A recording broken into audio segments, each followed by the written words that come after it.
es ver qué tipo de material podemos tener o meter en ese volumen entre las placas del sistema, tal que epsilon 0 aumente, o sea, la permitividad del medio, ya no más del vacío, sino un medio, aumente. Y ahí entran a jugar los materiales denominados dieléctricos. ¿Por qué no podemos poner un metal? Y porque el metal en contacto con las dos placas va a conducir electricidad y el dieléctrico, el capacitor se va a descargar, evidentemente. Entonces tiene que ser un material aislante o dieléctrico, material no conductor o dieléctrico. Entonces, acá tenemos las ventajas de colocar un dieléctrico, podemos ver ahí, de que el material dieléctrico primero va a tener un epsilon o una permitividad eléctrica, dieléctrica, mucho mayor que la del vacío. Es una constante que está tabulada, o sea, si uno agarra un manual de propiedades eléctricas de los materiales, vamos a ver de que el papel tiene un valor, el plástico tiene otro, etc. Entonces el dieléctrico no solo viene a solucionar el tema de que permite aumentar la capacidad manteniendo la geometría constante, sino que también va a permitir dar una estructura mecánica mucho mayor al dispositivo denominado capacitor. En general, un capacitor comercial está conformado por dos metales o dos placas, que en general es una lámina metálica muy finita. Por lo tanto, el meter el material dieléctrico nos da una rigidez estructural mucho más grande y permitiendo una distancia muy pequeña, sin que entre las placas haya contacto físico, porque si no otra vez se produciría el cortocircuito o circulación de corriente. El dieléctrico, ahora vamos a ver cómo actúa este material dieléctrico y por qué hace que la capacidad del sistema aumente. Incrementa al máximo posible la diferencia de potencial. Acuérdense de que esto es igual a Q sobre V. Entonces, el colocar un material que me permite aumentar la capacidad es estar aumentando la cantidad de carga, ¿no es cierto? Y también me va a aumentar la diferencia de potencial que voy a tener entre las placas que conforman el capacitor. Este aumento de diferencia de potencial, a pesar de que yo no varié ni el área ni la distancia entre placas, hace de que yo pueda de manera segura seguir aumentando o conseguir grandes diferencias de potencial entre las placas sin que se produzca la perforación del dieléctrico. O sea, cuando el dieléctrico se pincha, que comúnmente se denomina de esa manera, lo que se está produciendo es la conducción abrupta de cargas de la placa positiva a la negativa. O sea, se produce un cortocircuito. Entonces, el dieléctrico, eligiendo dieléctricos apropiados, yo puedo maximizar la diferencia de potencial entre las placas del capacitor, evitando, por supuesto, la ruptura del dieléctrico. Y por último, por supuesto, la presencia del dieléctrico, que es también muy importante, hace de que para una geometría determinada del capacitor aumente de una manera muy considerable en el mismo volumen que teníamos o que tenemos para un capacitor sin dieléctrico o con el vacío entre las placas. Entonces, vamos a ver, esto es un ejemplo de la constante dieléctrica de diferentes materiales. O sea, definimos la constante Profesor, dieléctrica. Sí, usted dice que hay que entre las placas aumenta el diferencial, la diferencia potencial. sí, Y estuve leyendo que decía, ¿por qué decían que disminuye la diferencia potencial para que aumente la capacidad entre cuando uno coloca el dieléctrico y sí, el tenés razón, pero ahora vamos a ver, ahora cuando veamos el efecto del dieléctrico, yo voy a partir de la capacidad que tiene un capacitor cuando tenemos vacío entre las placas, y bajo esa circunstancia, ¿qué es lo que pasa si le pongo un dieléctrico? Entonces ah, ahí vamos a ver que cuando le pongo el dieléctrico al sistema aislado, ¿no? Yo cargué el capacitor, quedó con las dos placas, una positiva, una negativa y una cierta carga Q, y bajo esas circunstancias le pongo un material dieléctrico en el medio y varía la diferencia de potencial, pero no varía la carga. Y en ese caso la diferencia de potencial cae. Ahora cuando ajá, lleguemos al punto ese ya te va a quedar claro por qué. ahí está, gracias. Pero de todas formas, el efecto que va a producir es de que yo voy a poder aumentar la diferencia de potencial de una manera segura para meterle mayor cantidad de cargas. Y eso implica aumento de la capacidad del sistema. Ahora lo van a ver. Entonces, defino la constante dieléctrica como la capacidad, la relación entre la capacidad después que le puse el dieléctrico respecto de la capacidad que tenía mi sistema antes de tener el dieléctrico, o sea, con el vacío como dieléctrico. Esa es la capacidad o constante dieléctrica, relación de capacidades. Entonces vemos de que para el caso del vacío, que es mi valor de referencia, CC me va a quedar C0 sobre C0, que es igual a una constante dieléctrica de 1. Sin embargo, fíjense de que si le voy poniendo diferentes tipos de materiales, el aire prácticamente es lo mismo que el vacío, le pongo teflón, polietileno, etcétera. Esta constante dieléctrica está tabulada también. Y fíjense hasta el valor que podemos llegar, ¿no? Entonces, la constante dieléctrica, al ser una relación entre capacidades, yo de acá voy a poder decir de que la capacidad con dieléctrico va a ser igual a mi constante dieléctrica por la capacidad sin dieléctrico o con el vacío. Por lo tanto, la constante dieléctrica es un valor mayor que 1 y la capacidad con dieléctrico va a ser mucho mayor que la capacidad sin dieléctrico o con el vacío como dieléctrico. ¿Quedó claro eso?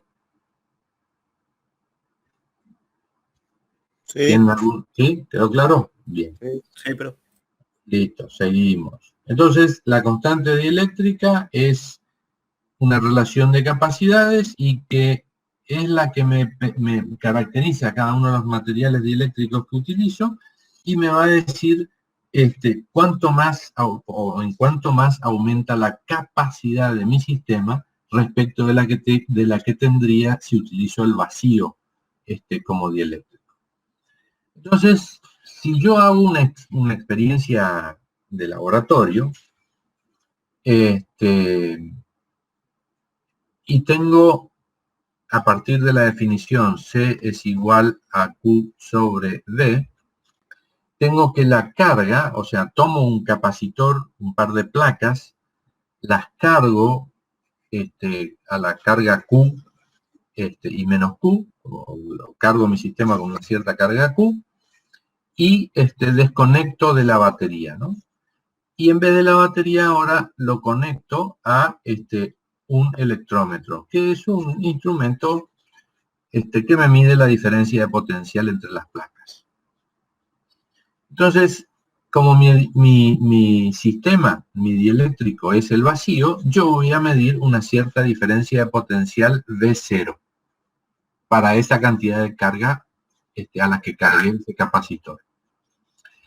Ahora, vamos a suponer que tengo un material dieléctrico y que lleno todo el espacio entre las placas con ese material dieléctrico, que es la figura de la derecha.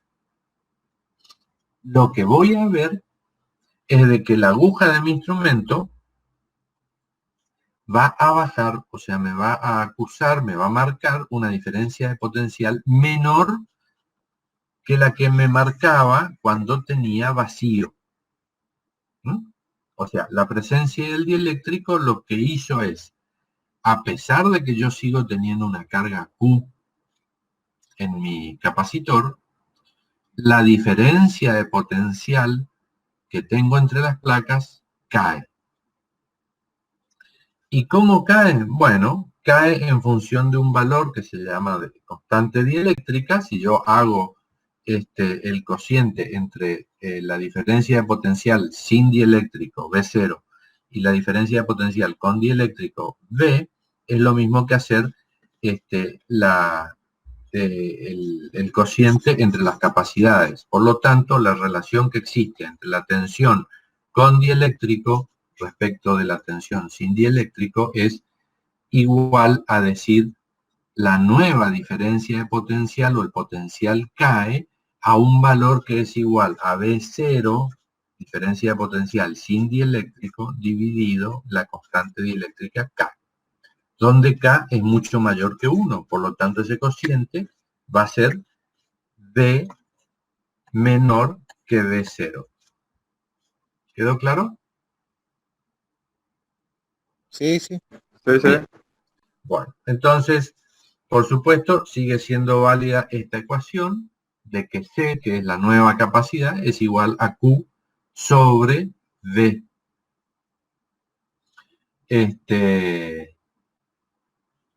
Sobre V. Y esto, si yo reemplazo, me va a quedar, vamos a ponerlo acá abajo, me va a quedar Q por V0, perdón, esto es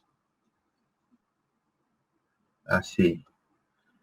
Q sobre V0 sobre K. O que esto es lo mismo a Q. Vamos a poner acá abajo. Ahí está. Entonces, a lo que llegamos es igual a que la capacidad con dieléctrico es igual a K, que es la constante dieléctrica, por la capacidad sin dieléctrico. ¿Quedó claro ahí? Sí. Bueno. Seguimos. ¿Qué es lo que está pasando que hace que la capacidad aumente? O sea, cuando pongo un dieléctrico, la capacidad de mi sistema aumenta. Porque en este ejemplo que dimos, en todo este ejemplo que estuvimos viendo acá de los dos capacitores, en el vacío, con vacío y con dieléctrico, en ningún momento hubo variación de carga. La carga se mantuvo constante. Lo que pudimos ver es de que cuando pongo el dieléctrico, la diferencia de potencial entre las placas disminuye. Entonces, el dieléctrico está produciendo algo que hace que mi diferencia de potencial varíe. Entonces, vamos a ver o tratar de entender el efecto físico de poner el dieléctrico, qué es lo que está haciendo sobre el sistema y que como efecto macroscópico veo que la diferencia de potencial entre las placas cae. Entonces, cuando yo la imagen de la izquierda, el A, es simplemente el sistema con vacío entre las placas, ¿no? Entonces tengo la placa cargada positivamente, o sea, con una densidad superficial de carga sigma.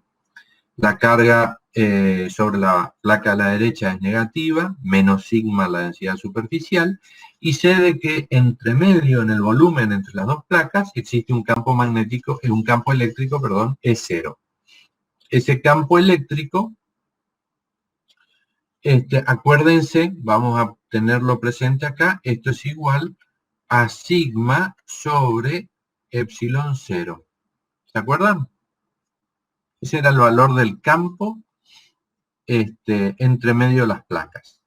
Para el caso, por supuesto, sin dieléctrico porque está epsilon 0 ahí. Entonces, evidentemente, por otro lado, acuérdense de que la diferencia de potencial V era igual a E por D, o lo que es lo mismo, sigma sobre epsilon 0. Recording is on. ¿Se acuerdan eso también? Sí, sí. Bien. Entonces, Recording has stopped. evidentemente, si la conclusión a la que llego es de que cuando pongo dieléctrico V es menor que V0, ¿eh?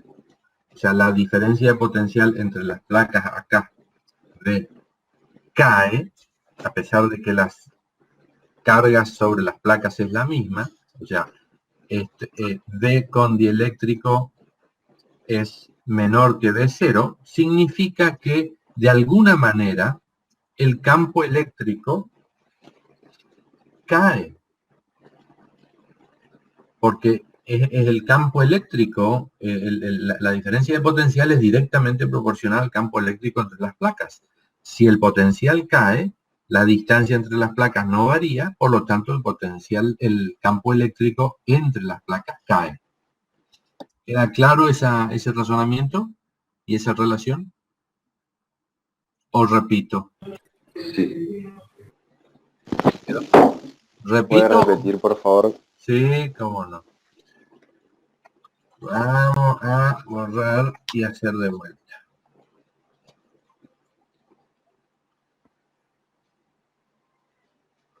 Yo digo de que acá yo tengo un potencial que es igual a E0, vamos a llamarle B0, por D. Y acá tengo un potencial V es igual a E por D. Donde E, que es 0, es igual a sigma sobre epsilon 0.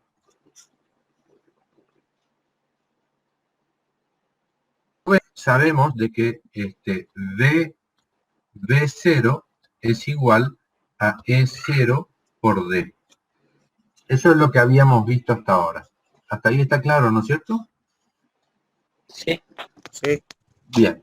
Ahora, la otra cosa que sé, porque experimentalmente lo pude comprobar mediante esta experiencia, es que cuando pongo el dieléctrico, la tensión cae, la diferencia de potencial entre las placas cae, a pesar de que las cargas, la carga en el sistema no se modifica. Por lo tanto, yo puedo decir de que V con dieléctrico, esta es la diferencia de potencial con dieléctrico, va a ser menor que V0. Eso es lo que experimentalmente vi. Por lo tanto, si yo digo de que V es igual a E por D, y esto va a ser menor que E0 por D, simplifico y llego a que E es menor que E0. ¿Quedó claro hasta ahí? Sí. Entonces, el campo eléctrico entre las placas del capacitor, ante la presencia del dieléctrico, disminuye su intensidad a valores por debajo de lo que teníamos como campo eléctrico, intensidad de campo eléctrico sin dieléctrico. Eso es lo que hace de que caiga la diferencia de potencial, porque el campo eléctrico entre las placas cae, y aumente la capacidad del sistema. ¿Y en cuánto cae? Y bueno, el campo eléctrico va a caer siguiendo esta misma relación. E es igual a E0 sobre K, que es la constante dieléctrica. Por supuesto, tengan en mente que esto yo lo hice manteniendo la carga en el sistema constante. ¿Qué es lo que está, cómo sucede que el campo eléctrico cae? Bueno, al yo introducir un material eléctrico entre las placas, evidentemente el material va a sentir, o la estructura atómica del material va a sentir la presencia o la acción del campo eléctrico y se va a producir una distribución de cargas dentro del material, de tal forma que las cargas negativas, se va a producir una acumulación de cargas negativas en la superficie más cercana a la placa positiva. Y se va a producir una acumulación de cargas positivas en la superficie del dieléctrico más cercana a la placa negativa. Ya vamos a ver cómo se produce esa separación de cargas, porque en un conductor la cosa es sencilla. Los electrones, que son los portadores de carga libres de moverse, se mueven de un lado del material al otro y se produce de manera natural esa separación de cargas por inducción. Pero en el material dieléctrico no existen electrones móviles, o si existen son muy poquitos. No existen electrones móviles que produzcan el mismo efecto que en el conductor, y esa, ¿me escuchan? Sí. Ah, Sí. bueno, Sí. listo. Y esa, no, porque por ahí si el micrófono se apaga, no sé por qué. Y esta separación de carga que se produce en el material dieléctrico tiene otro origen, que ahora lo vamos a ver. Pero el hecho en sí es que aparece una separación de cargas por una polarización del material dieléctrico que hace que las cargas, haya carga, un lado del dieléctrico sea como que está cargado negativamente y el otro lado se comporte como que está cargado positivamente. De tal forma que si ahora yo hago lo siguiente, y voy a borrar acá un poco para hacer lugar. De tal forma que esa nueva carga de polarización que aparece en el dieléctrico me está creando un campo. Yo tengo que esta es la carga, es la carga negativa sobre la placa. Esta es la carga positiva sobre la placa. Y ahora, estas cargas me crean un campo que es el campo E0. Entonces, lo que... bueno, borro un minuto acá esto otra vez para volver a explicar. Profe, puede ser que esa Bueno, lo que distribución está de... pasando con el dieléctrico, con la presencia del dieléctrico, es lo siguiente. Yo tengo la carga esta, la placa cargada negativamente. Y tengo la placa cargada positivamente. Entre estas dos placas existe un campo eléctrico E0, porque ese es el campo cuando el capacitor tiene vacío entre las placas. Ahora, cuando pongo un material dieléctrico, lo que estoy haciendo es de que se produce una distribución de cargas de polarización, que lo que me va a generar dentro del dieléctrico es un campo E', de la misma dirección que el campo debido a las cargas sobre las placas, pero en sentido contrario, de tal forma de que el campo total T va a ser igual a E0 menos E'. ¿Quedó claro? Sí. Bueno, entonces la presencia del dieléctrico, debido a las cargas en las placas, hace de que el dieléctrico se polarice e internamente aparezca un campo de sentido contrario al campo debido a las cargas Q en las placas.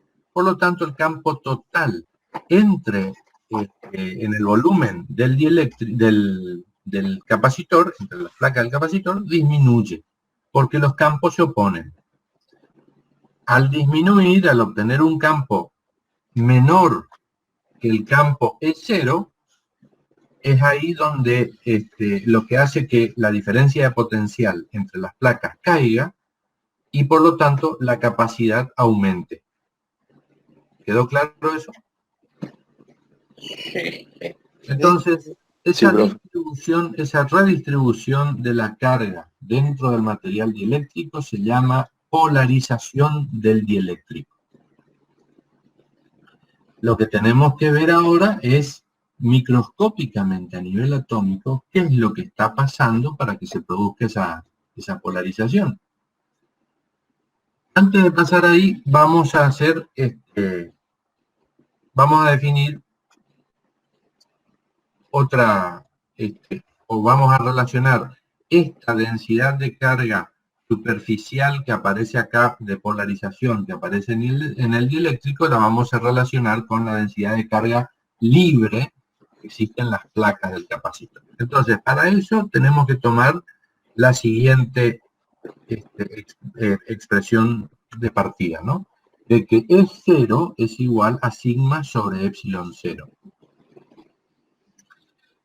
Pero dado de que esto, el campo total, dijimos que es igual a E0 menos E', y podemos decir entonces de que esto es sigma sobre epsilon 0 menos sigma, o vamos a llamarle sigma sub i, vamos a llamarle sobre epsilon 0. Esta sigma sub i es ni más ni menos que la densidad de carga de polarización. Por lo tanto, yo de acá puedo expresar de que el nuevo campo E va a tener esa expresión. Si saco como un denominador epsilon 0, voy a obtener de que es como que este nuevo campo E tiene una distribución superficial de carga igual a sigma menos sigma i, donde sigma i es la densidad superficial de polarización de cargas que aparecen en el capacitor. ¿Hasta ahí seguimos? Sí. Bueno. Por otro lado, tenemos la expresión que relaciona la constante dieléctrica con los dos campos, el campo con dieléctrico y el campo sin dieléctrico. Por lo tanto, podemos reemplazar esta expresión acá arriba, despejar la densidad superficial de carga de polarización en el dieléctrico como esta expresión.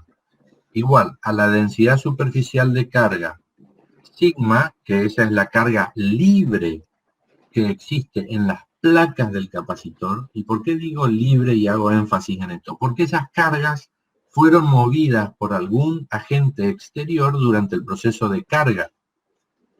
Sin embargo, las cargas de polarización que aparecen en el dieléctrico aparecen por efecto del campo eléctrico debido a las cargas libres en las placas. O sea, es una carga artificial que se produce por inducción.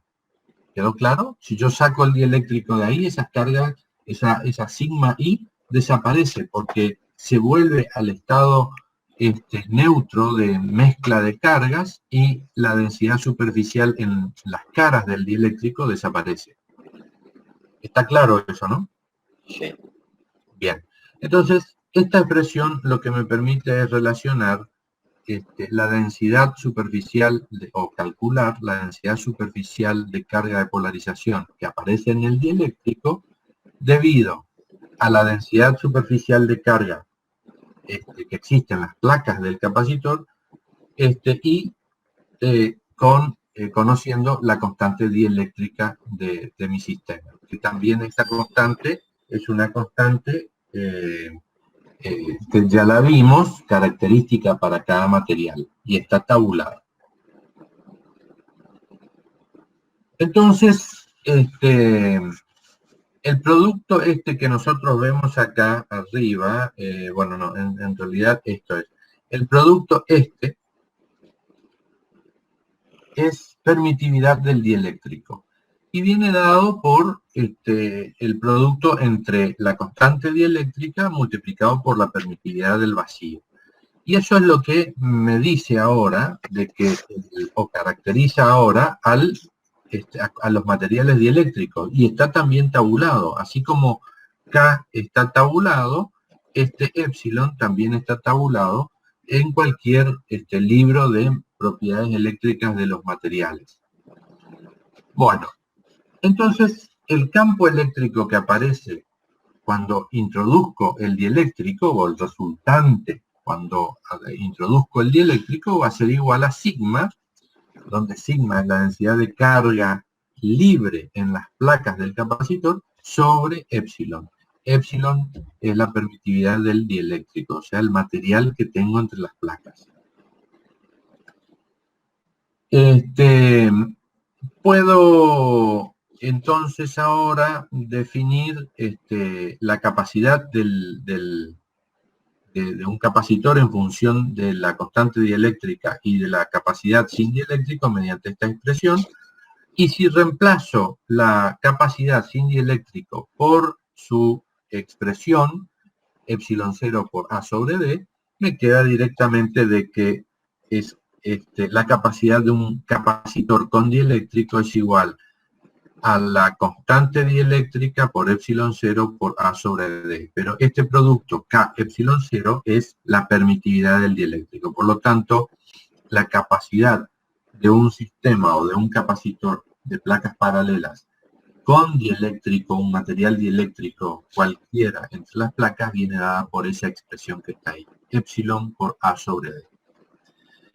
Y por lo tanto, si seguimos esa misma línea de razonamiento y recordamos cómo llegamos a la densidad de energía en un capacitor, y que esa energía queda almacenada en el campo eléctrico entre las placas del capacitor, también podemos llegar a que la densidad de energía eléctrica en un capacitor con dieléctrico viene expresado por esta fórmula o por estas relaciones que tenemos acá. Preguntas hasta acá. ¿Seguimos? Sí. Sí, profe. Bueno, bien. Ruptura del dieléctrico. ¿Qué significa la ruptura del dieléctrico? Yo dije, o se mencionó, de que cuando, vamos acá directamente, de que cuando yo tengo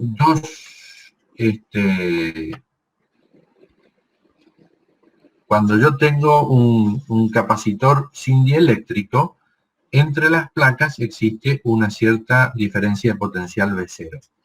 Ahora, si a ese mismo sistema y manteniendo la carga constante, le pongo un material dieléctrico acá, evidentemente V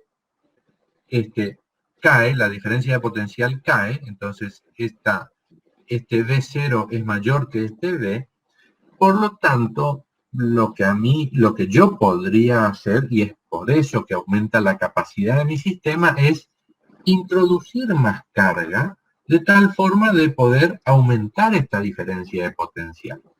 Ese es el efecto o la consecuencia de poner un dieléctrico entre las placas del capacitor. Al caer la diferencia de potencial, fíjense de que C es igual a Q sobre V.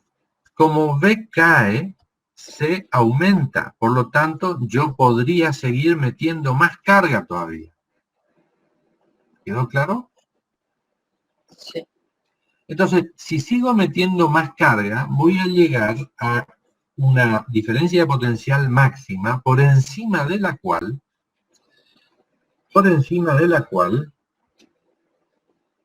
estas carguitas o esta polarización que yo tengo acá del material dieléctrico es tan alta que se va a producir en un momento determinado una separación de los electrones que están ligados, muy fuertemente ligados a los átomos del material del dieléctrico. Se empiezan a separar electrones porque existe un campo eléctrico intenso, lo suficientemente intenso como para separarlos, y en ese momento el dieléctrico, que es un aislante, se transforma en un material conductor y hay una avalancha de electrones que contribuyen a una corriente que pincha el material dieléctrico y produce un cortocircuito. Y es ahí donde se rompe o se produce la ruptura del dieléctrico y el capacitor deja de funcionar como un capacitor y no sirve más y hay que reemplazar. ¿Eso es donde explota el capacitor sería? Es en ese momento en donde explota el capacitor. ¿Por qué explota? Y porque se produjo un cortocircuito. Así de simple. Hay tantos portadores libres y es tan corto el tiempo en el que se produce el fenómeno de la ruptura que salta una chispa entre la placa positiva y la negativa y ahí se rompe, explota el capacitor. Entonces, al dieléctrico también se lo caracteriza por tener una rigidez dieléctrica y que usualmente es mayor que la rigidez dieléctrica del aire. Entonces, esa rigidez dieléctrica es la magnitud máxima del campo eléctrico a la cual puede someterse ese dispositivo sin que ocurra la ruptura. ¿Quedó claro? Profe, ¿por qué dice que por exceso de carga es que se rompe el capacitor o No, no es por exceso de carga, es por la intensidad del campo eléctrico que tenemos entre las placas del capacitor. Entonces, el fenómeno no es por la cantidad de carga, o sea, la cantidad de cargas es el origen del fenómeno, pero el fenómeno en realidad es de que cuando yo coloco el dieléctrico, cuando coloco este dieléctrico acá, la cantidad de carga que tenemos distribuida sobre las placas del capacitor hace que se produzca esta separación de cargas de polarización. O sea, el dieléctrico se polariza. ¿Hasta ahí me siguen? Sí. Sí. Bajo esas circunstancias, evidentemente, la tensión con dieléctrico es menor que la tensión con dieléctrico. Sin dieléctrico, perdón. V0, o sea, la tensión, diferencia de potencial sin dieléctrico es mayor que la diferencia de potencial con dieléctrico. ¿Hasta ahí me siguen? Sí, sí. ¿Qué significa entonces? Que yo podría llegar, esta V puede llegar a ser igual a V0, pero para eso le tengo que seguir metiendo cargas a mi sistema. Le tengo que seguir metiendo cargas acá, Q y menos Q, más Q y menos Q. ¿Quedó claro? Sí. Al seguir metiendo cargas, lo que indirectamente estoy haciendo, o directamente en realidad estoy haciendo, es aumentando la intensidad del campo E entre al que está sometido este dieléctrico. ¿Sí? Sí. Sí. Bueno, va a llegar un punto, ese aumento del campo al que está sometido el dieléctrico, hace de que cada vez haya mayor cantidad de cargas de polarización sobre la superficie de nuestro dieléctrico. Internamente, o sea, microscópicamente, ahora lo vamos a ver. ¿Ustedes se acuerdan del dipolo? El dipolo era un par de carguitas, una positiva y una negativa. Y dijimos que en la naturaleza vamos a encontrar el dipolo en un montón de configuraciones de estructura molecular. En el caso del dieléctrico, entonces, lo que vamos a tener va a ser que internamente el dieléctrico tiene un dipolo, un más y un menos. Está compuesto por dipolitos que ante la presencia de un campo eléctrico exterior, lo que hacen es alinearse, o sea, aparece un torque, esos dipolitos se alinean y me deja, por así decirlo, una carga negativa de un lado y una carga positiva del otro lado. Ahora lo vamos a ver en otra figura un poco más clara. Ahora, este dipolito, a medida que aumento el campo eléctrico exterior, va a llegar un punto en donde yo voy a romper esta estructura atómica y voy a tener un electrón que se va por su lado y la carga del núcleo que está ligada a la estructura queda sin ese electrón. Este electrón es el electrón que me va a conducir la corriente en el momento en que se rompió, se produjo la ruptura del dieléctrico. La ruptura del dieléctrico se produce básicamente por un aumento en la intensidad del campo eléctrico. Acá dice, ¿no? Ahí está, mira. La rigidez dieléctrica es máxima, o sea, a la máxima, en una magnitud, es la máxima, la rigidez dieléctrica es el valor que yo puedo tener, o sea, el valor del máximo campo que puedo tener antes que se rompa ese dieléctrico, que se produzca esta avalancha de electrones. ¿Quedó claro? Sí. Entonces, esa rigidez dieléctrica también está tabulada y la podemos ver acá abajo como un ejemplo. Y está medida en voltios por metro, porque en realidad a medida que el campo eléctrico entre las placas del capacitor va aumentando, aumenta la diferencia de potencial entre las placas, porque dije de que V es igual a E por D. Entonces, a medida que yo aumento el campo, debido a que cada vez le pongo más cargas a las placas del capacitor, aumenta esa diferencia de potencial entre las placas. Va a haber una máxima diferencia de potencial a partir de la cual, o por encima de la cual, se produce la ruptura del dieléctrico y hay una avalancha de electrones libres de conducir y se produce el cortocircuito entre las placas y revienta el dispositivo. Esa rigidez dieléctrica está tabulada para cada material. Y acá tenemos la columna que es la constante dieléctrica de cada material. Entonces, fíjense de que si tomamos, por ejemplo, esta 3 por 10 a la 7, es 30 millones de voltios por metro. O sea, 1 millón de voltios es 1 megavolt.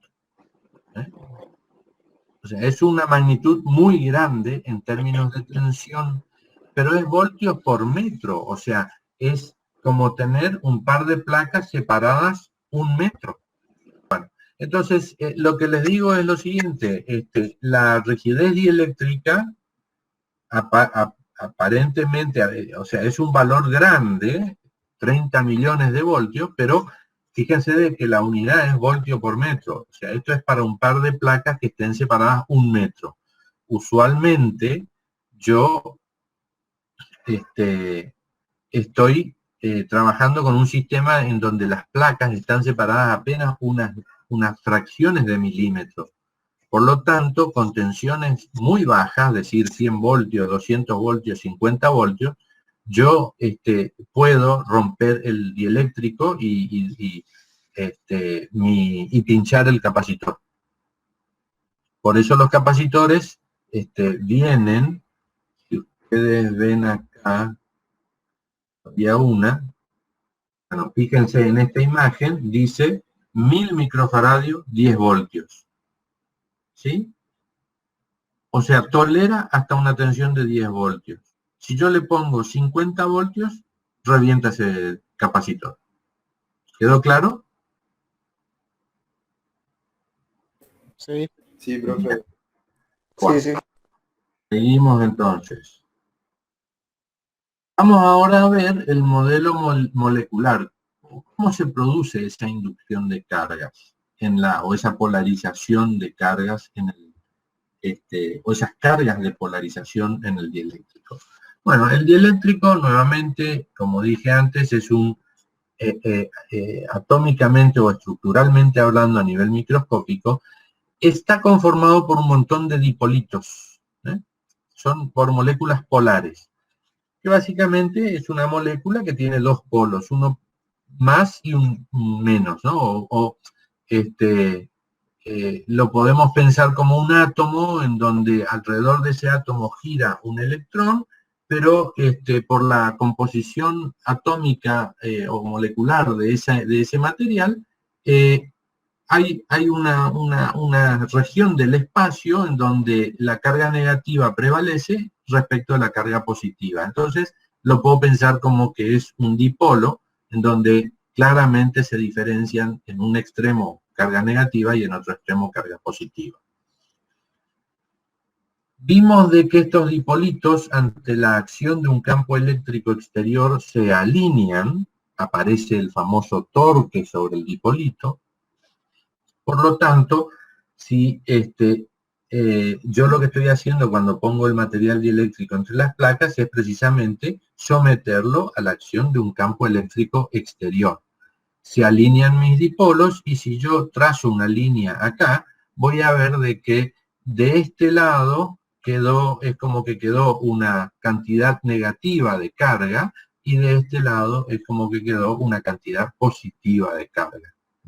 Entonces de ahí se produce esa densidad superficial de carga de polarización. No es carga libre que se movió, simplemente se corrió del lugar y queda como que una superficie tiene una carga negativa y la otra una carga positiva. ¿Quedó clara la descripción? Sí. Bien. Sí. Entonces, a medida que aumento la intensidad del campo eléctrico, el alineamiento de estos dipolitos es mayor hasta que llega a un punto en donde si yo tengo que este es mi material dieléctrico, todos los dipolos están alineados con el campo eléctrico, muy alineados con el campo eléctrico. Entonces este va a ser negativo, este positivo, este negativo, positivo, negativo, positivo, positivo, negativo, etcétera, ¿no? Acá tengo otro negativo, positivo, acá.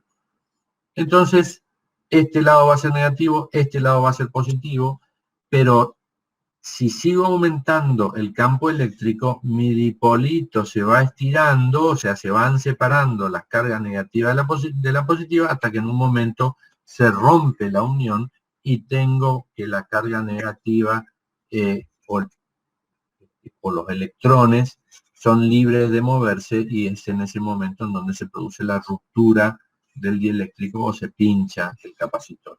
¿Queda claro? Sí. Sí, profe. Esa Bueno. sería la nube electrónica, la nube de electrones de cada molécula del dieléctrico, por decirlo así.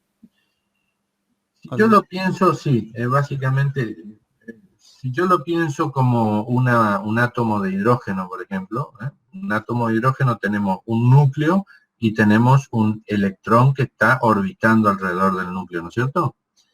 Si yo a este átomo de hidrógeno lo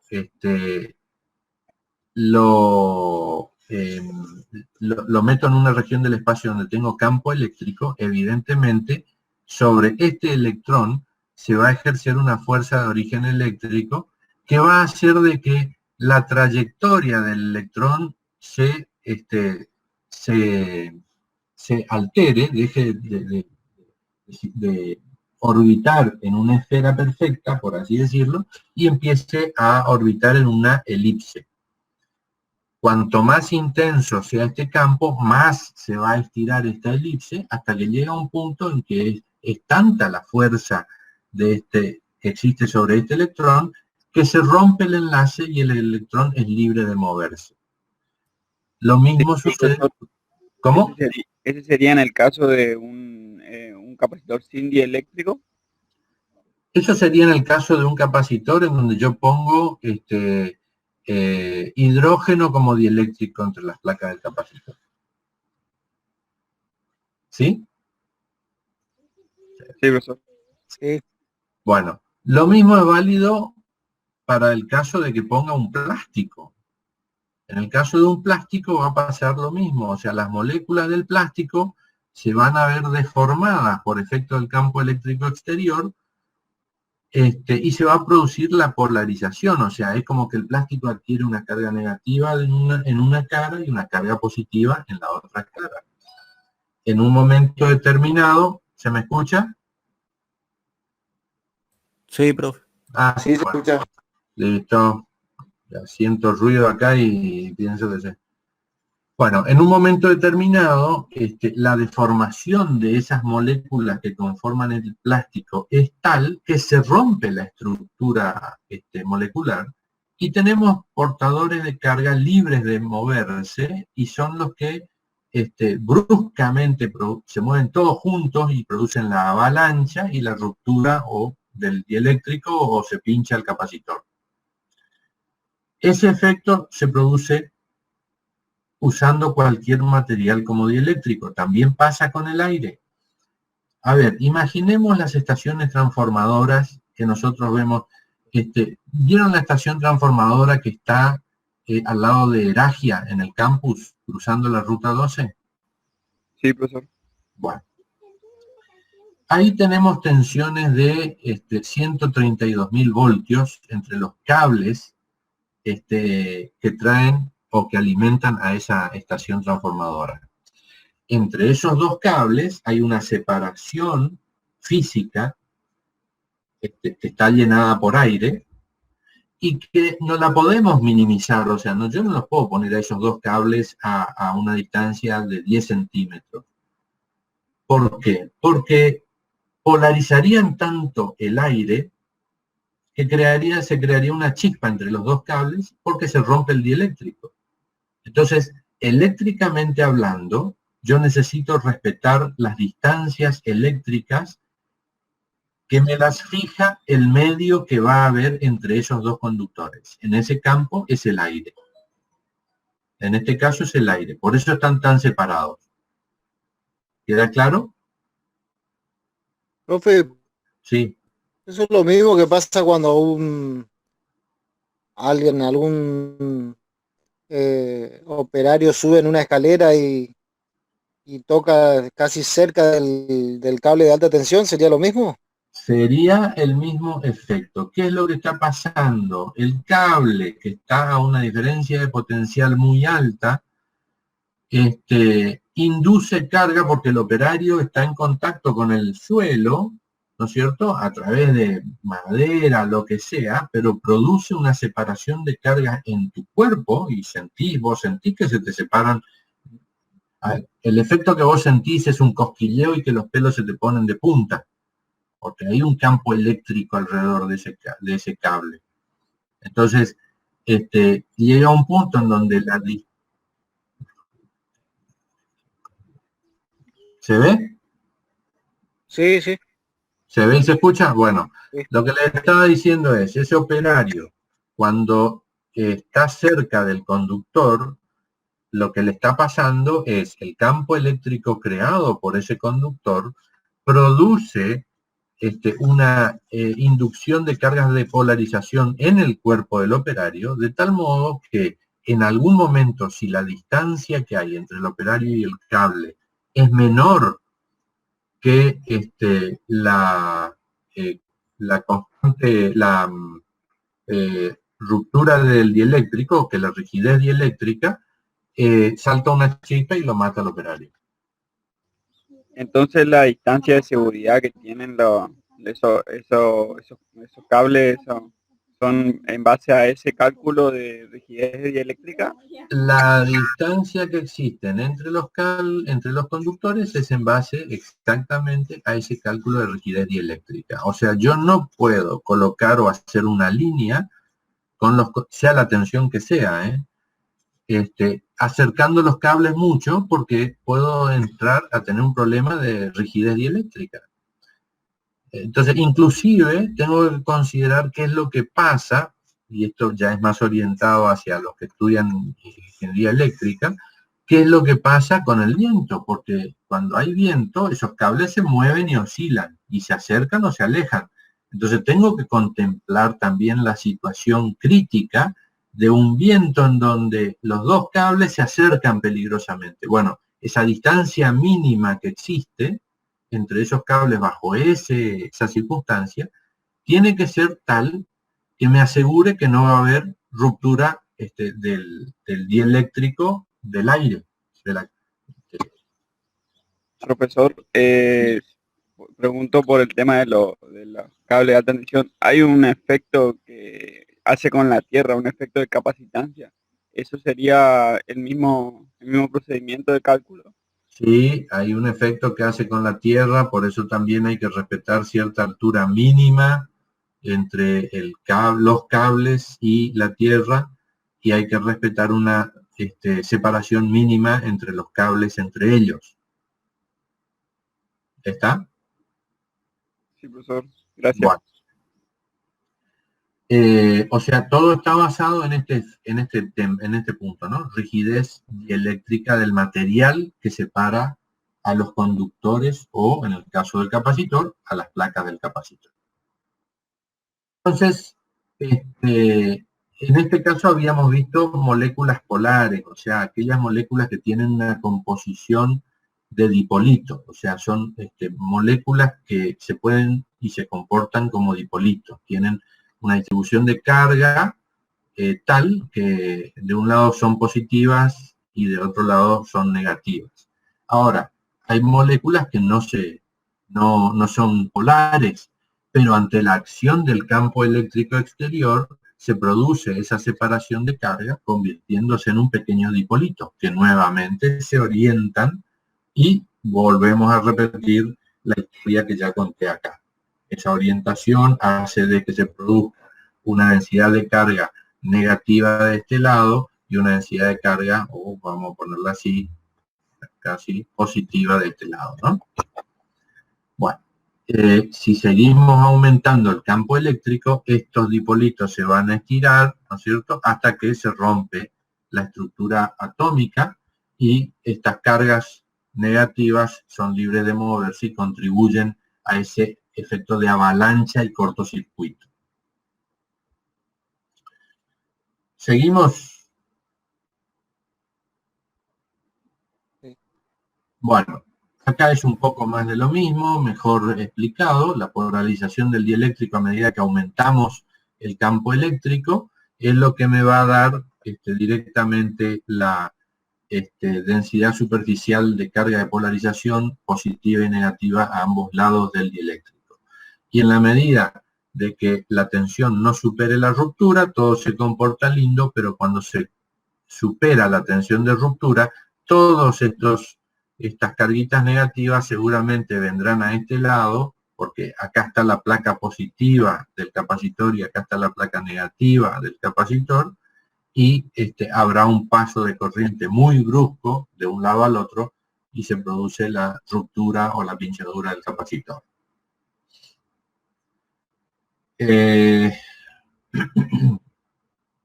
Bueno, esto es un poco más de lo mismo, nada más. Seguimos.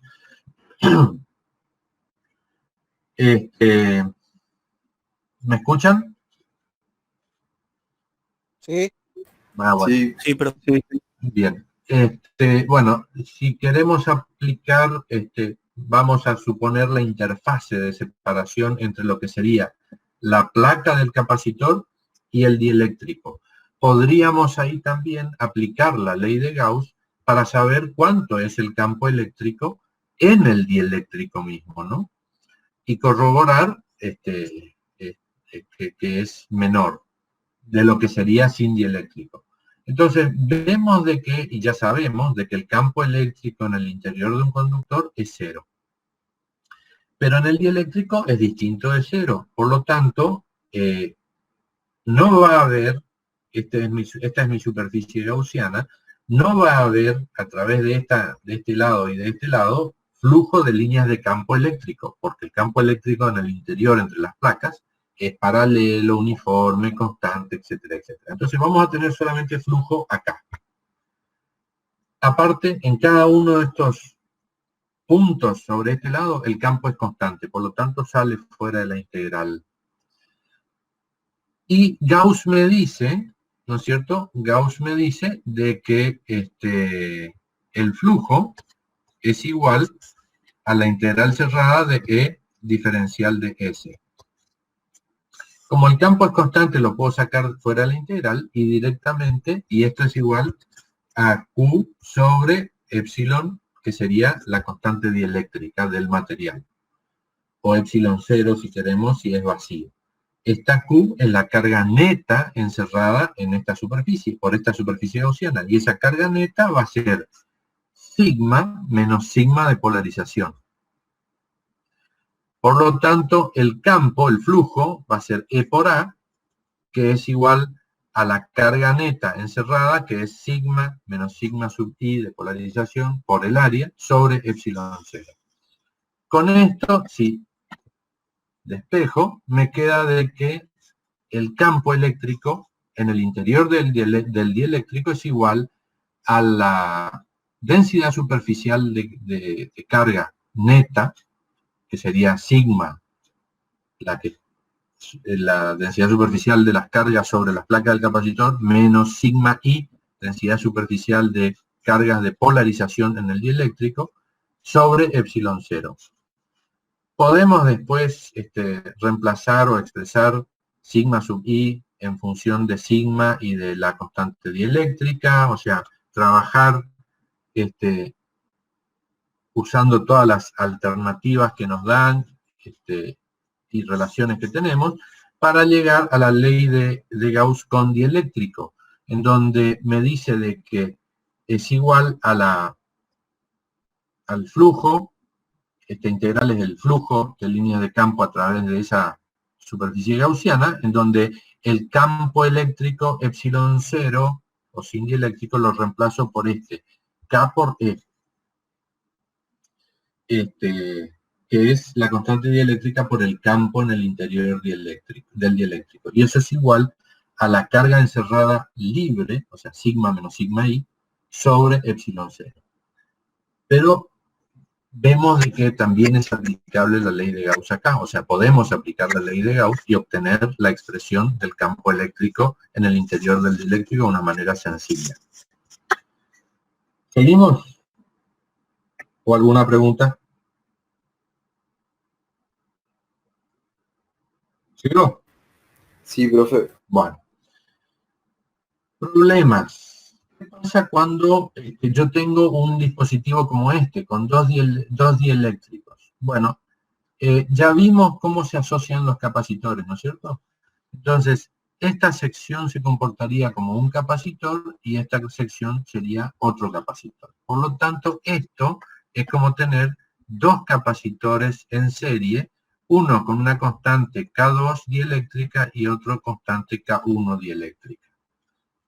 Podemos sacar la capacidad equivalente haciendo la asociación de estos dos capacitores en serie y sacamos el capacitor equivalente que se comporta de la misma manera que este sistema. ¿Quedó claro? Sí. En otro caso es como tener un par de capacitores en paralelo. Entonces, este tiene K2 y este tiene K1. Sabemos cómo se asocian los capacitores en paralelo, por lo tanto, sacar la capacidad equivalente de este dispositivo complejo es simple. Aplicamos los conceptos que ya sabemos o que ya vimos. ¿Claro hasta acá? Sí. Sí, Profesor. Bueno.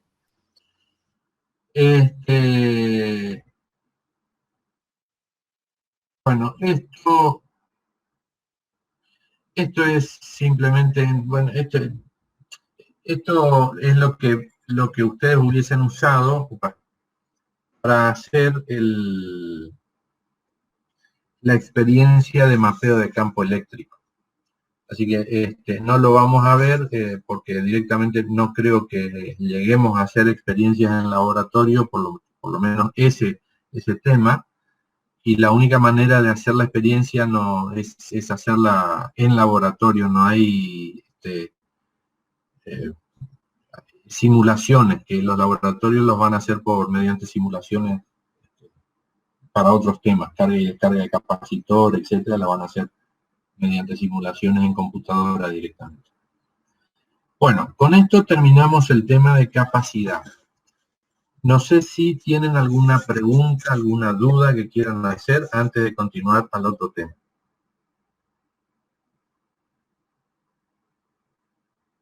Seguimos al otro tema.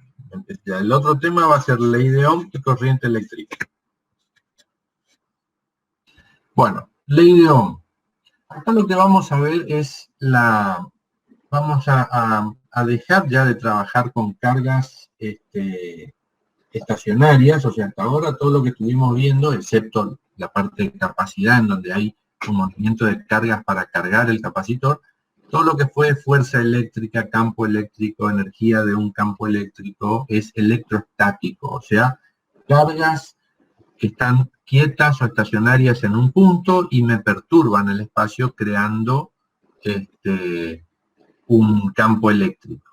Ese campo eléctrico es el que me permite a mí explicar el fenómeno de atracción o acción a distancia, fuerzas de acción y repulsión, de atracción y repulsión debido al campo eléctrico existente entre cargas de distintos signos. Lo que vamos a ver ahora es corriente eléctrica, o sea, ¿qué pasa cuando esas cargas se mueven? O cuando una carga se mueve. Entonces, la corriente eléctrica es el movimiento de carga en una región, de una región a otra. Definido así en forma general, eso es una corriente eléctrica. Toda vez que yo veo cargas que se mueven de un punto a otro, puedo decir hay una corriente eléctrica. Habíamos visto de que el campo eléctrico y esa corriente eléctrica, más allá de lo que vimos, la ruptura del dieléctrico y que vimos de que en una estación transformadora, cuando tenemos esos conductores separados a una cierta distancia entre sí, ¿sí? Hay una chispa entre esos conductores, es porque hubo corriente eléctrica y esa corriente se produjo en el aire. No siempre las corrientes eléctricas se producen de esa manera, sino que en la mayoría de los casos se utilizan conductores eléctricos para lograr movimiento de carga. Y lo que habíamos visto respecto de que para que haya movimiento de carga tiene que haber un gradiente de potencial, ¿no es cierto? Habíamos visto de que el campo eléctrico dentro de un conductor es igual a cero, por lo tanto, el gradiente de potencial dentro del conductor es cero, quiere decir de que el potencial es constante. Habíamos visto que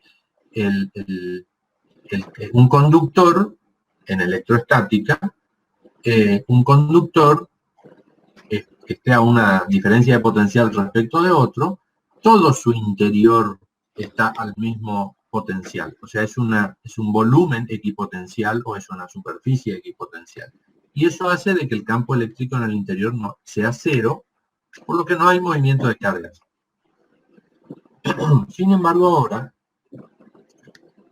tenemos que pensar distinto. Ahora lo que tenemos es que para que las cargas se muevan, yo las voy a hacer desplazar dentro de un material conductor. Por lo tanto, el campo eléctrico que voy a tener y que me va a producir ese movimiento de cargas, porque para que las cargas se muevan tiene que haber una fuerza, y esa fuerza es de origen eléctrico.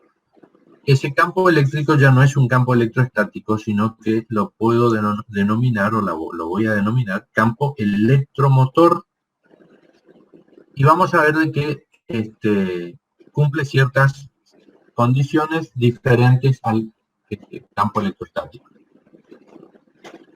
Entonces, el otro punto es que para que haya corriente eléctrica, preferentemente tenemos que tener portadores libres de contribuir a esa corriente eléctrica. O sea, un portador libre que se pueda desplazar de un punto a otro. Y esos portadores libres son los electrones. Y y vamos a ver de que el movimiento de esos electrones en ausencia de una diferencia de potencial o en ausencia de campo electromotor, dentro del material se mueven al azar en todas direcciones. Es por eso de que si yo tomo un cable cualquiera y mido la diferencia de potencial entre sus extremos, voy a tener que la diferencia de potencial es cero. ¿Por qué? Porque no hay ningún campo electromotor o eléctrico en su interior que haga que los electrones se muevan de un extremo al otro.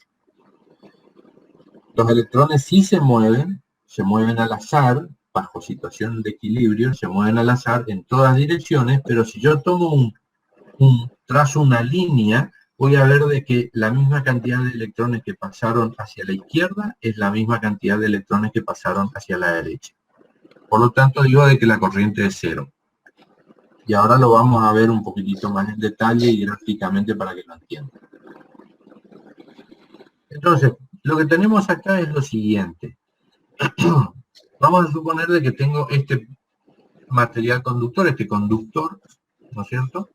Y que lo miro con un microscopio y puedo ver este electrón, cómo se mueve en el interior. Y lo que estoy viendo es de que este electrón tiene un movimiento al azar y en su movimiento al azar va chocando con la estructura rígida que conforma ese material. O sea, si yo tengo acá un átomo que me conforma ese material, tengo acá otro, acá otro, acá otro. Esto me va conformando la red cristalina, acá voy a tener otro, la red cristalina de mi material, ¿no? Acá voy a tener otro, ahí. Y esto se repite, así, se repite esta red cristalina en todas direcciones.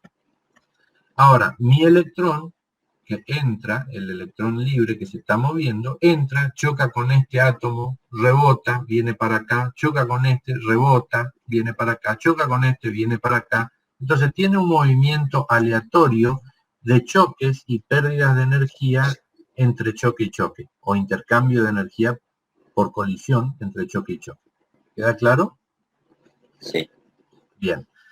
Pero básicamente, si yo tomo una sección de este conductor y la miro, la misma cantidad de electrones que pasaron para allá es la que pasó para allá. Eso es sin campo eléctrico, interno me refiero, ¿no? ¿Por qué? Porque todos los electrones aleatoriamente están chocando y moviéndose en un sentido y retrocediendo debido a todos estos choques. Entonces, estadísticamente, la misma cantidad que van para la derecha van para la izquierda. Ahora, si le pongo a este conductor, lo someto a la acción de un campo eléctrico exterior, evidentemente va a existir sobre este portador de carga libre una fuerza de origen eléctrico que va a hacer de que, si bien siga este choque aleatorio, ahora esa fuerza eléctrica va a hacer de que tenga un cierto desplazamiento neto en toda esa trayectoria aleatoria. Entonces, si nuevamente tomo un área acá, voy a ver de que cierta cantidad de electrones van en un sentido, pero va a haber una cierta cantidad de electrones mayor que va a ir en un sentido determinado por el sentido de la fuerza eléctrica. Entonces, ahí puedo decir que se produjo una corriente eléctrica porque la cantidad de portadores de carga por unidad de tiempo que atravesó esta superficie del conductor es distinta de cero. ¿Quedó claro? Sí. Eso sería microscópicamente lo que sería la resistencia, profesor, del conductor. Microscópicamente estos choques son lo que definen la resistencia. Cuanto más choques tengo, más resistente es el material, o más se resiste al movimiento de los portadores. Cuanto menos choques tengo, menos resistencia tiene el material. Pero básicamente la resistencia viene dada por la cantidad de choques que tiene que realizar la carga libre para moverse una determinada distancia. Sí, la resistencia está relacionada con la densidad del material. Ya, acuérdense cuando dice este dibujito acá de la estructura cristalina, ¿no es cierto? Yo tengo una cierta cantidad de átomos por unidad de volumen. O sea, tengo una cierta cantidad de masa por unidad de volumen. Y esto no es otra cosa que la densidad. Si están más separados, son menos densos, por lo tanto los choques que va a tener ese portador van a ser menores. Si están más compactos, esta estructura es más compacta, va a ser una densidad mayor mayor cantidad de choques y más resistencia va a oponer ese material al paso de corriente. ¿Quedó? Sí. Sí, Bien. profe. Entonces, la corriente eléctrica, ahí tienen con campo y sin campo. Los mismos choques, pero con campo y sin campo. Entonces, hay un cierto desplazamiento con campo, en este caso, que ese desplazamiento debido a la fuerza eléctrica que aparece sobre el portador es lo que me produce la corriente eléctrica.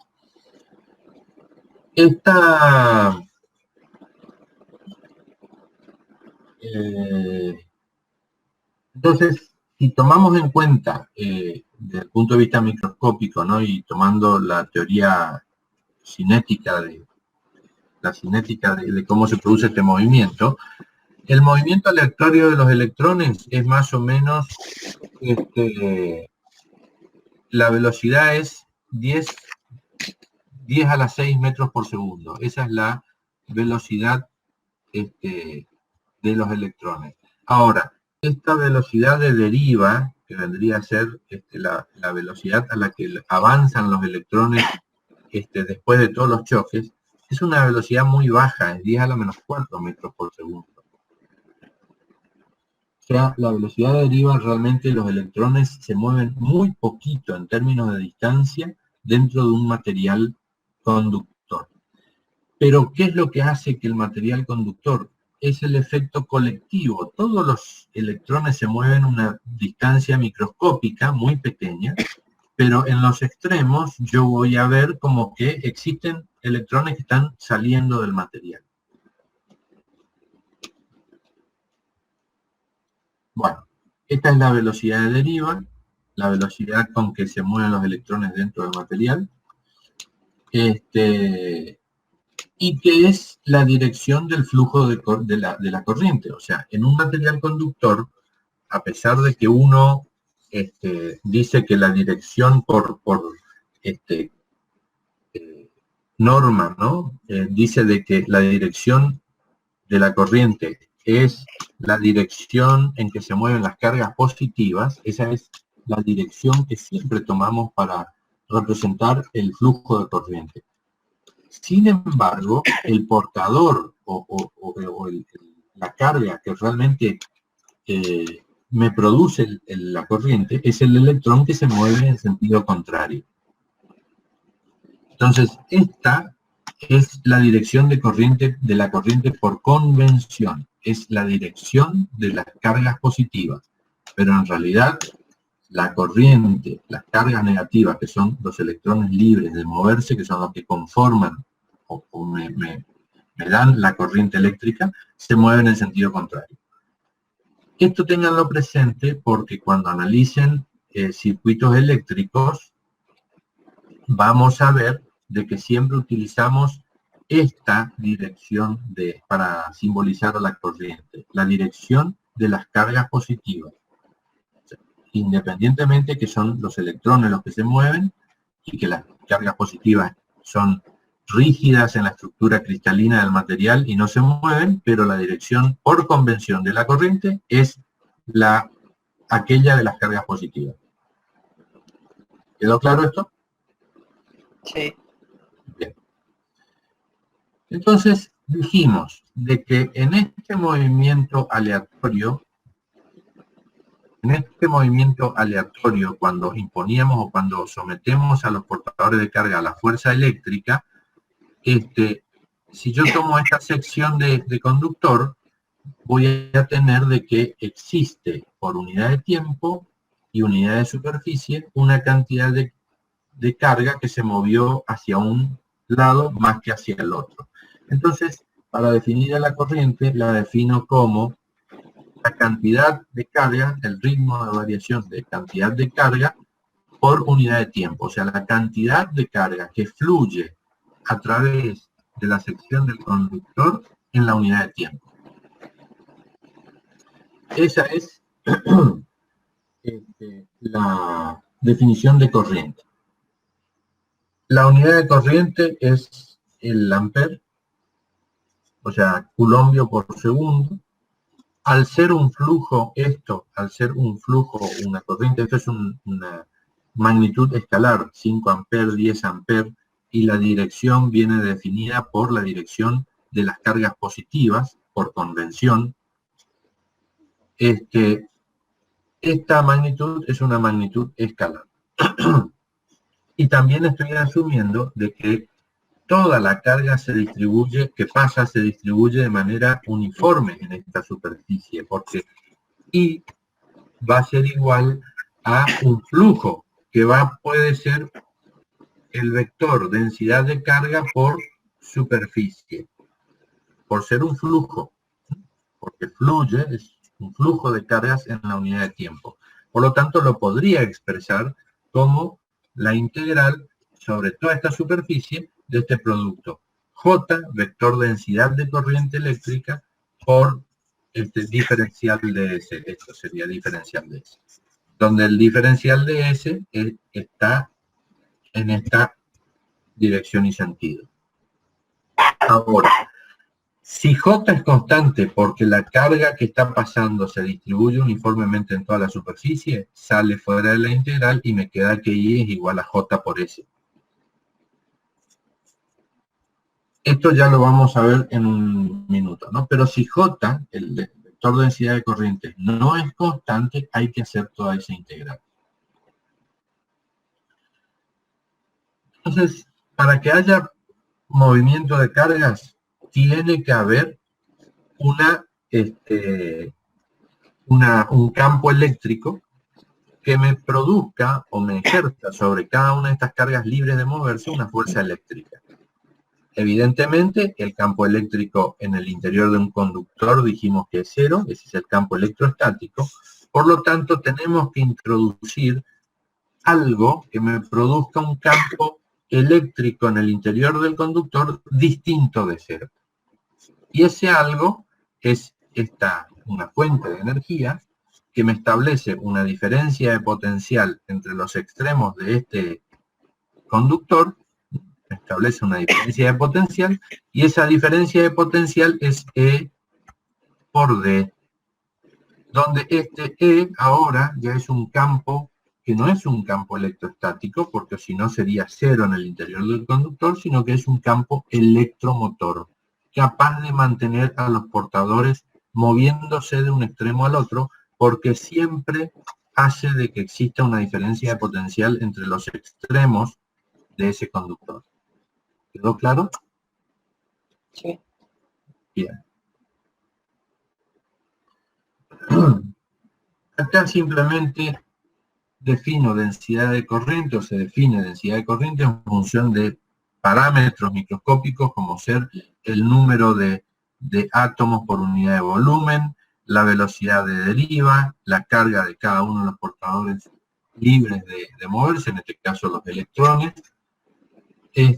Y a lo que quiero llegar es simplemente a esta expresión, a que el vector J, o densidad de corriente, es un vector que me caracteriza la distribución de las cargas en el volumen.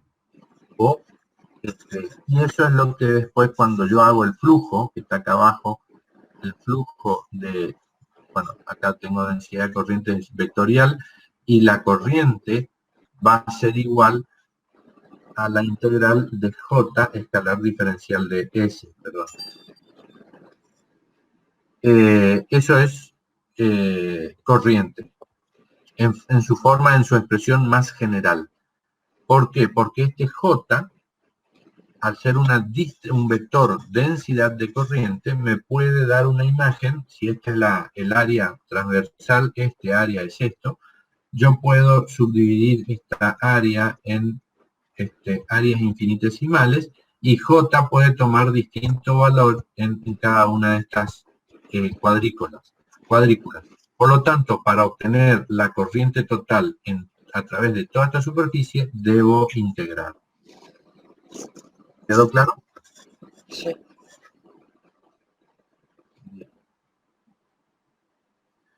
Bueno, este es un ejemplo, está en la presentación, así que lo pueden bajar, no hace falta verlo. es simplemente aplicar esta expresión o esta relación en función de la donde figura la velocidad de deriva, conociendo que los portadores de carga son los electrones. Por lo tanto, nos da como dato de que la sección del conductor es 1.5 milímetros cuadrados, la corriente es 25 amperes, la densidad de portadores de carga por unidad de volumen es esta que tenemos acá, y nos pide cuál es la velocidad de deriva. Entonces, la velocidad de deriva V sub D es igual a 4,4 centímetros por hora. O sea, si tenemos un conductor de 10 metros, vamos a tener que ese electrón, para que llegue de un extremo al otro, habrá que hacer 10 dividido 4.4, ¿no es cierto? Saldrá un valor, y esa es la cantidad de tiempo que tenemos que esperar para que en este conductor de 10 metros, el electrón que estaba acá llegue hasta acá. Cosa que no es cierto, porque cuando yo prendo la llave de la luz, inmediatamente hay circulación de corriente. Y eso es porque el electrón que estaba en este punto, inmediatamente cuando siente la acción del campo eléctrico, salta y colectivamente todos se mueven aportando a la corriente eléctrica. ¿Quedó claro? Sí. Bueno. Sí. Debo ahora definir, y algo que me preguntaron hoy, es si esos choques o ese movimiento era la resistencia. Yo dije, bueno, la resistencia está relacionada así con esos choques.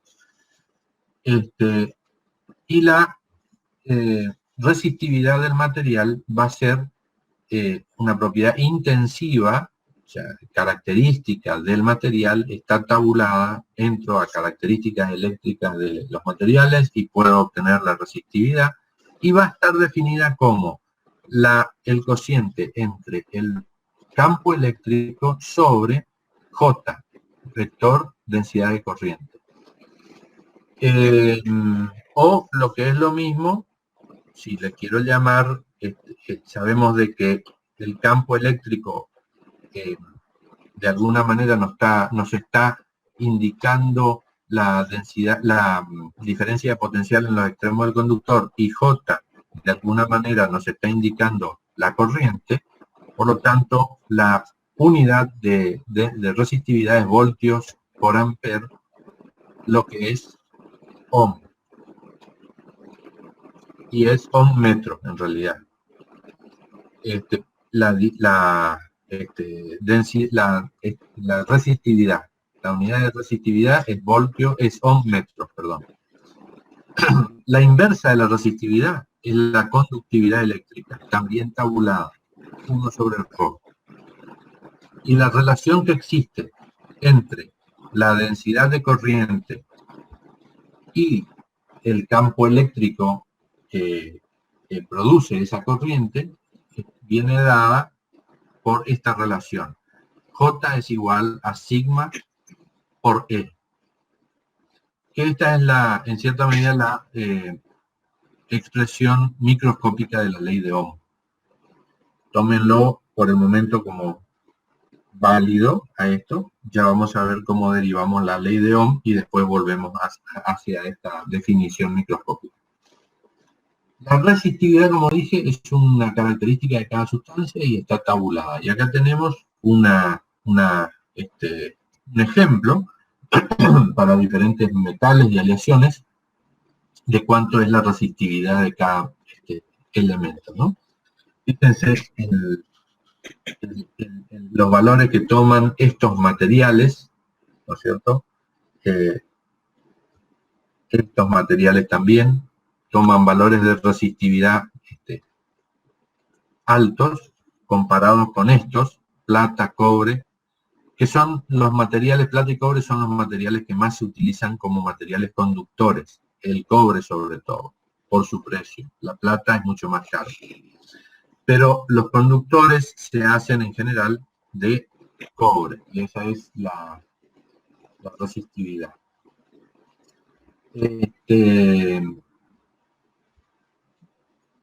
Bueno, acá tenemos otras resistividades. Ya vamos a ver después qué caracteriza a un semiconductor de un conductor. Por supuesto, aislantes tienen resistividades muy altas, como pueden ver acá, por eso se llaman aislantes, y se los utiliza como dieléctricos en capacitores, sobre todo teflón, mica en algunos casos y algunos otros. Bueno, la resistividad o sea, la resistencia de un conductor es afectada por la temperatura a la que se encuentra el conductor.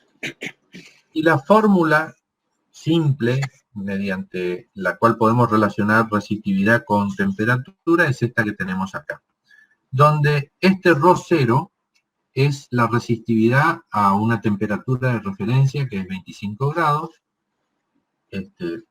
20,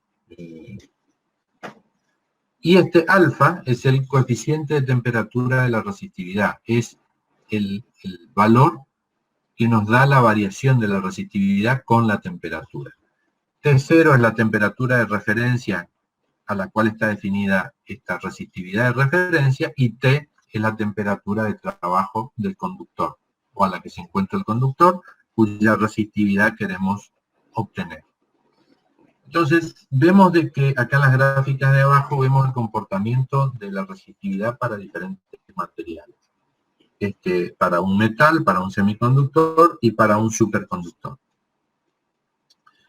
El superconductor es un material que tiene un comportamiento, la resistividad de ese material tiene un comportamiento muy raro y práctico a la vez. Es un material que a temperaturas, en un rango de temperaturas cualquiera, tiene una cierta resistencia, el material, o una cierta resistividad, pero por debajo de la temperatura crítica, que es la temperatura a la cual ese material pasa a ser superconductor, su resistencia cae a 0.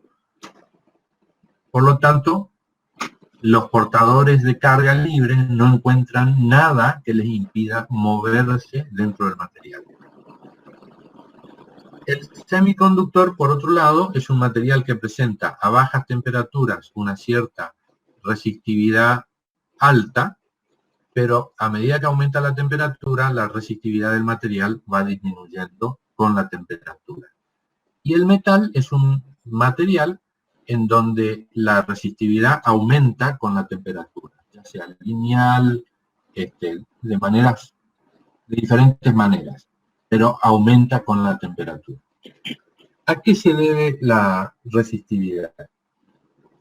Si ustedes se imagínense ustedes sentados en la clase, cada uno en sus bancos. Y los bancos están distribuidos de manera simétrica, o sea, espaciados 1 metro cada uno, tanto hacia los costados como hacia adelante y hacia atrás. Entonces, cada uno de ustedes está distanciado de sus vecinos la misma distancia, 1 metro. Del que está adelante, del que está atrás y del que está a los costados. Ahora imagínense una persona que entra corriendo y quiere moverse a través de esta clase, de esta estructura matriz de bancos, donde están sentados ustedes, esquivando a cada uno de esos bancos para no chocar. Chocará con uno, chocará con otro, y en cada choque va perdiendo cierta cantidad de energía. Ahora, si yo disminuyo la distancia entre los bancos, evidentemente la cantidad de choques va a ser mayor, y esta persona va a poder avanzar menos distancia en el mismo tiempo. Esa es la resistencia que produce la red cristalina del material, de manera natural. Ahí no hubo efecto de temperatura. ¿Quedó claro el concepto? Sí. Bueno, ahora imagínense que ustedes están, en vez de estar sentados, están parados, ocupando el mismo lugar que ocupaban antes sentados, pero están parados y los bancos no están. Y ustedes se están moviendo alrededor de ese punto donde están parados, se están moviendo hacia adelante, atrás, al costado y a ambos costados, ¿no? Inclusive en diagonal. Se están moviendo en todas direcciones, pero de una manera muy acotada. Se mueven 10 centímetros, todos. Hacia adelante, atrás, los costados. Entonces, la persona que entra va a encontrar no un conjunto de estructuras estáticas como estaban cuando estaban sentados, sino un conjunto de puntos que se están moviendo y en algún momento están más separados o más juntos. Ese es el efecto de la temperatura. La temperatura hace que los centros atómicos de la estructura cristalina del material oscilen alrededor de una posición de equilibrio. Entonces, la resistencia que presentan a baja temperatura, porque oscilan poco, es distinta a la que presenta el material a alta temperatura, porque los centros oscilan más. No se olviden de que la temperatura es energía, y esa energía la tiene que absorber el material y la transforma en energía cinética de oscilación. Entonces, cuanto más alta es la temperatura, más amplio es el rango alrededor del cual oscilan estos centros atómicos que conforman la estructura del material, y por lo tanto mayor es la resistividad que presenta el material al paso de la corriente. Pregunta. ¿Ninguna? No, profe. Listo.